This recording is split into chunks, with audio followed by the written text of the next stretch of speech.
Plusieurs enfants sont déjà en vacances. Il y en a qui se livrent à des jeux pour se distraire et d'autres qui sont en colonie de vacances. Cependant, certains se sont fait vendeurs ambulants dans des différents marchés de Kolwezi afin de bien préparer leur rentrée scolaire. Vous aurez encore à suivre dans ce journal au ministère de Transport et Énergie, Alexandre Ngoyi Kawaya, ministre sortant qui a passé le témoin à celui entrant Patrick Thierry André Kakwata. Il n'y a pas eu de couac dans cette cérémonie de remise et reprise. Les détails, c'est tout de suite. Merci de nous joindre sur les www.wangou.info. Merci aussi de nous choisir dans vos maisons pour vous informer. Pendant que certains enfants sont en pleine colonie de vacances, d'autres, quant à eux, profitent de cette période pour vendre afin de bien préparer la rentrée scolaire 2019-2020. Cap sur les enfants vendeurs ambulants au marché de la cité. Patient Kabamba. Camarades et les noms de ces petits garçons qui a environ 9 ans et demi devant les sachets à la cité Manika sur l'avenue Kilachi afin de garantir sa rentrée scolaire prochaine. Camarade n'est pas les seuls. Gloire Lunga ne trouve aucun intérêt pour la colonie des vacances, d'autant plus que son activité lui permet de pouvoir gagner un pain quotidien. Pendant que d'autres enfants sont occupés notamment par la colonie des vacances ainsi que d'autres mouvements qui leur permettent de rester en forme pour la rentrée scolaire prochaine, d'autres sont en train d'exécuter des tâches qui reviennent aux parents en vue de trouver quelque chose qui pourra survenir à certains de leurs besoins. La législation congolaise interdit le travail des enfants sur toutes ses formes, d'où l'implication des autorités compétentes dans ces dossiers pourra donner un sens à l'enfant congolais. Et puis, les militaires affectés à la protection de la mine de Kov sont devenus un sujet de tracasserie pour les habitants de la cité Moussonoy depuis l'arrivée de leurs femmes. Ils ont procédé à un déguerpissement forcé des occupants de certaines maisons pour que eux les occupent avec leurs familles. La situation est revenue à la normale sur l'intervention de leur général, comme l'explique le chef de la cité Moussonoy Jackson. Il parle au micro de Fiston Saloumou. Suivez. Et puis, le programme quinquennal du gouvernement provincial a été adopté à l'unanimité des députés provinciaux et par la même occasion, le gouvernement du Lualaba a été investi après que Richard Mouyej avait répondu aux préoccupations des élus du peuple. L'investiture a eu lieu ce samedi 13 juillet 2019 dans la salle de l'hémicycle du Lualaba. Au terme de 3 jours de va-et-vient du gouverneur Mouyej et les membres de son gouvernement à l'Assemblée provinciale successivement pour présenter son programme de 5 ans et les membres qui composent son nouveau gouvernement et ensuite répondre aux préoccupations des députés pour voir finalement son gouvernement être investi. La question qu'il s'y est déposée est la suivante. Est-ce que la nomination des animateurs des structures d'appui à l'action gouvernement est-elle en violation des articles 198 de la Constitution et 23 de la loi numéro 08/012 du 31 juillet 2008 portant principes fondamentaux relatifs à la libre administration des provinces? La réponse est non.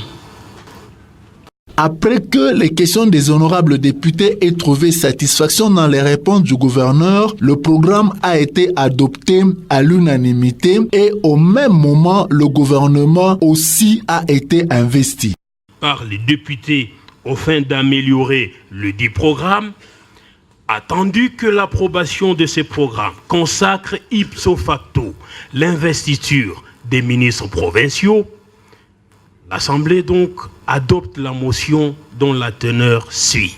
Article 1er est approuvé à plus de la majorité absolue des membres qui composent l'Assemblée provinciale, soit 20 voix sur 20 contre 0 abstention. Par cet acte donc, les ministres provinciaux sont investis. Mes très vives félicitations.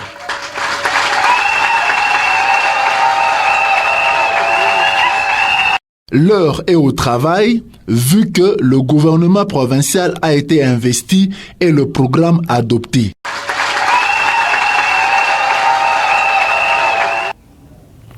Patrick Thierry-André Kakwata, ministre entrant, qui aura en charge le transport et énergie, et Alexandre Ngoï Kawaya, celui sortant, ont procédé à la remise et reprise ce samedi 13 juillet 2019. La cérémonie s'est passée dans toute amitié. Kakwata a aussi reçu quelques conseils de la part de son prédécesseur. Suivez.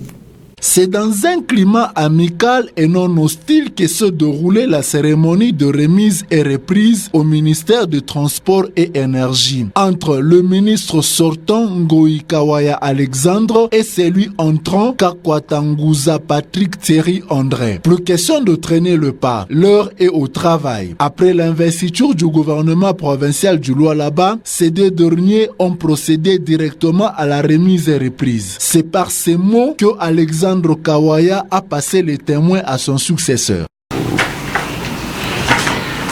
Je vous souhaite plein succès et bonne chance.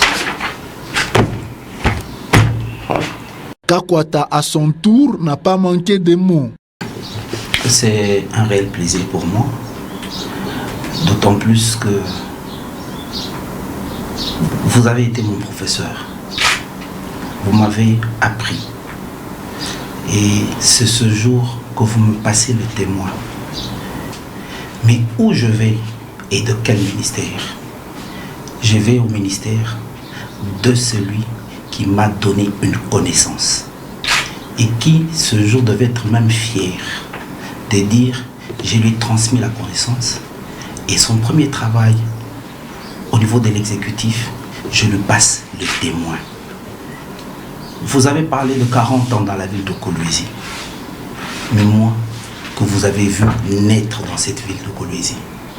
Donc c'est un défi à relever, qui n'est pas moindre, pour que la progéniture, mais ceux qui viennent après nous, se disent, au moins à ce secteur, on y a mis un enfant qui est né, qui jouait avec de l'eau, et quand il est arrivé, il a relevé les défis pour que cette eau-là aussi puisse être en abondance. Le serviteur de la population, comme lui-même aime le dire, la population est mon patron, a enfilé ses gants pour se mettre au travail.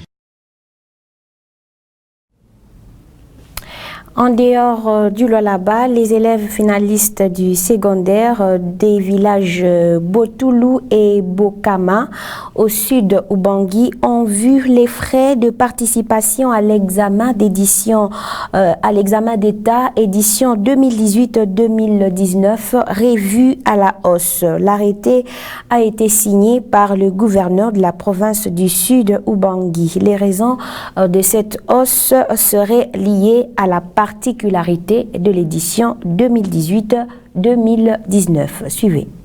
Du 17 au 22 juillet pour les examens hors session et du 12 au 15 août pour la session ordinaire. Telles sont les dates fixées pour les épreuves des examens d'État, édition spéciale 2018-2019 au Sud Ubangi. Seuls les élèves finalistes ayant payé 55 000 francs congolais en lieu et place des 33 000 francs congolais pour les épreuves hors session et 58 000 francs congolais pour la session ordinaire auront droit à cette course. Les porte-paroles du gouvernement du Sud Ubangi, Merci Mopila, expliquent la raison de cette hausse. Son Excellence, Monsieur le gouverneur Taïla Nagé Joachim, vient de signer un arrêté après avis des IPP et la direction de Kinshasa, fixant l'examen hors session à 55 000 francs et à 50 000 francs la session ordinaire, pour la prise en charge totale de ces épreuves jusqu'à ce que le mal revienne de Kinshasa pour que ça soit transité à Niamey et retourné à Kinshasa. Pour ces élèves-là, ils doivent comprendre qu'il y a une petite modification car la charge